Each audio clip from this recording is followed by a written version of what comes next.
Evo još jednog vloga o HŽ-u da vidite kakav su nam nehigijenski i vrlo nečist vlak uvalili jučer.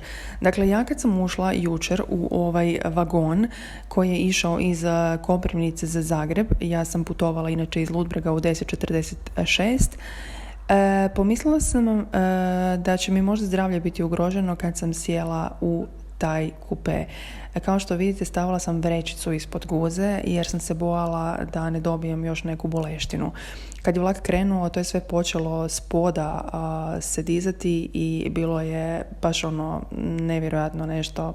Nisam očekivala to iskustvo. Kad je došao kondukter unutra, pitala sam ga iz koje godine taj vagon. On je rekao da ne zna, je taj kondukter, ali da su to vlakovi koje HŽ dobio iz Budimpešte. Kao što vidite, hrvatske željeznice se i dalje grade, a kad putujete dobivate i male životinjice da vam prave društvo.